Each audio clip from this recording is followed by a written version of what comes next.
Hi, I'm Ruben Bressler, and I'm here in the sideboard with Kurt Crane, who has what people were calling Elf Ball. I wouldn't necessarily call it that, but it certainly looks like a combo deck. Can just as easily be an aggro deck, but it was very exciting on camera. Tell us a little bit about this deck. It's it's a bunch of elves. You're trying to get big mana. It's definitely like a combo deck. It kind of has some aggro rolls sometimes, and then also sometimes you turn into like a green control deck, green-white control deck after sideboard. But it's got 12 mana guys. You got Llanowar Elves, Arbor Elf, and Birds of Paradise. Just trying to accelerate you a little bit. So your turn 2 play is generally going to be Elvish Archdruid, and then you have Green Sun Zenith to go find those Archdruids, and you just want to make a lot of mana. And the real engine for the deck is you're trying to cast Genesis Wave, sometimes for large numbers, which I saw several times. You cast for very large numbers. Sometimes you go real big, and sometimes you can just cast like a little value Genesis Waves for 3 or so. Now, speaking of going real big, you have Soul of the Harvest. How's that been for you today? It's been awesome. This is the main engine of the combo, how you can keep chaining it along. Generally what will happen is after a Genesis Wave, I'll hit a Soul of the Harvest, and then I have a couple other cards that interact really well in the deck. I've got 2 Village Bellringers here to untap my Archdruids. And all your mana guys. And all my mana guys.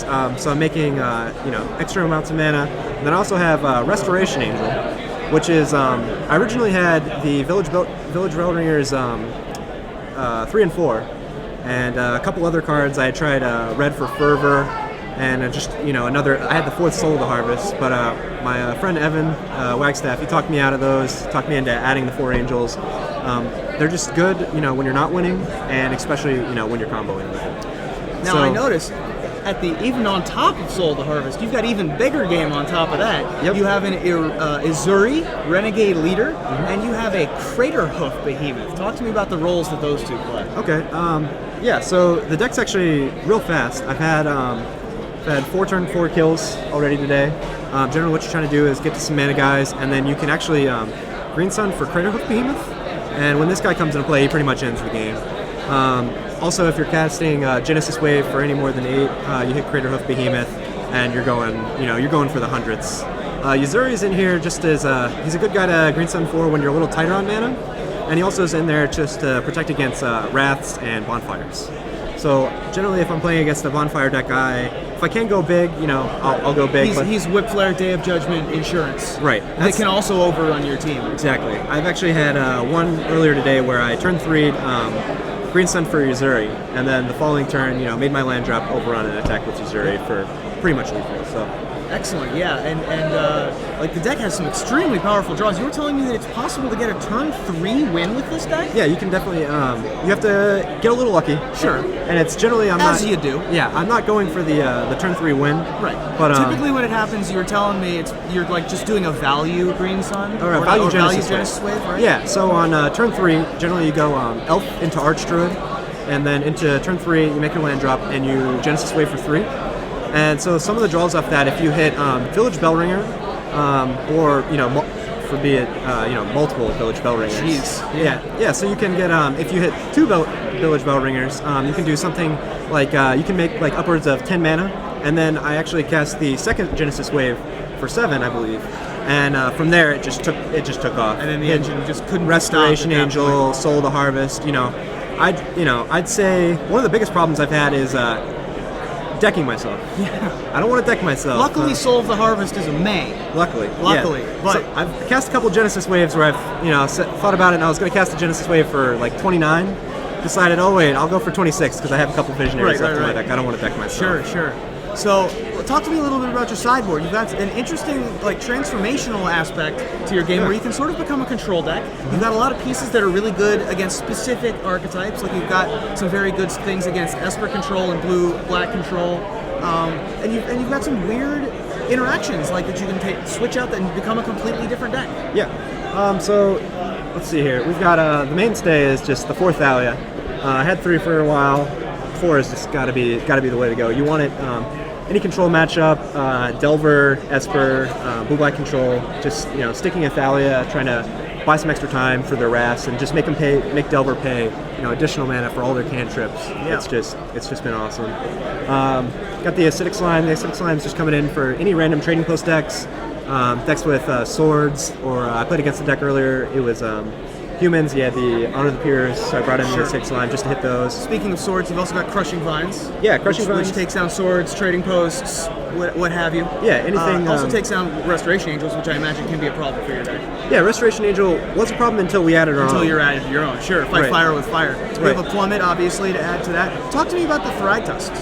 Yeah, the Thragtusk I'm bringing in against pretty much any aggressive deck and anything where I want to become like a control deck myself. And you can blink Thragtusk with the Angel.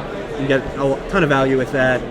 Green Sunning. I have 4 Green Suns. I can always get the Thragtusk. Buys myself a ton of time. He's 2 guys. You can hit him off Genesis Wave. He's just been awesome. Now you have a Gavany Township in the sideboard. People looking at this deck might think Green-White Elves, of course he's going to be running Gavany Township in the main deck, and you're not. You're only running 1 in the sideboard. Right. Talk to me a little bit about the thought process there. Okay, so the reason for that is we're playing 13 Forest because we want Arbor Elf to be able to untap a forest. So we need the mana. The mana is a little bit tough. We're playing 4 Razor Verge, 4 Sun Petals, and 13 Forest. And the Gavany Township, though it would be good in the main deck, we wanted Arbor Elf to be more consistent game 1. And we win a lot of game 1s. So we're basically bringing this in against decks with damage-based removal. So Bonfire decks or Whip Flare. Bonfire, like Whip that. Flare, Slag Storm. I played against a Mutilate deck actually last week at deck, and I want those. Sure. I just want to get my guys a little bigger. Get So them out of range. this replaces an Arbor Elf when you sideboard. Yeah, generally you're sideboarding out an Arbor Elf and you're replacing it with a Gavany Township. Excellent. And You then want to go up a land generally because you're going to be on the play too, and you just want to have more resilient mana. now you also have 2 Mortar Pods. Yeah, Those are because you have so much extra mana? Mortar Pod was a pretty late addition. It didn't come to me until last night actually, and I'm not sure why. But we were looking for cards to bring in against like Green-Red Aggro, Blood Artist. They're okay against Delver, but I don't generally bring them in. On the play, they're fantastic against Delver. On the draw, not so much. But another thing is sometimes if you don't hit the Craver Hoof off your Genesis Wave or the Yuzuri, you generally don't have a way to attack and win that turn. Right, because you're sort of creating a board stall, and if one of you doesn't have a bonfire, and you don't, then there's Right. not a lot of ways to break out of a board stall. Right. But a pretty good way to do that is to have 20 guys and 40 mana, and just one your opponent 20 times. Which is very easy. Much like the Legacy Elves deck, there's kind of a crossover from that.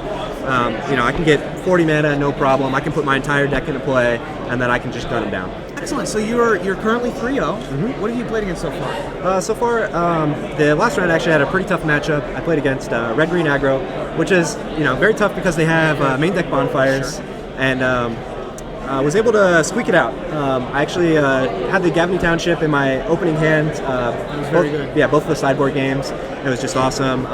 Green Sun for Thragtusk, bounce it with Restoration Angel, bought myself a ton of time. And the Gavany Township was just awesome, getting my guys out of range. I also have the Wolfear Silverheart over there in the sideboard for that matchup too. Generally because it's a pretty big guy and they don't have any way to good way to kill it. And you were on camera against Green-White Humans. Yep, Which was very exciting to watch. If Yeah, you that's get a chance, go back and watch round 2 in the archive coverage. Yeah, that's got to be definitely one of the better matchups. They don't have too many good ways to interact. And I'm generally like a turn 4 combo deck, and so I think you got to see the whole engine work really well. Game 1 of that, it seemed to function really well. Everything was clicking, and I think it was a great example. I think that this is a really good deck for the metagame right now. It's the closest thing we have to a combo deck in standard right now, unless you count Burning Vengeance, but nobody really plays You do have a turn 3 win, and I don't think many other decks have a way to win on that turn can 3. do that. So it's very exciting. Kirk, thank you for joining me in the sideboard.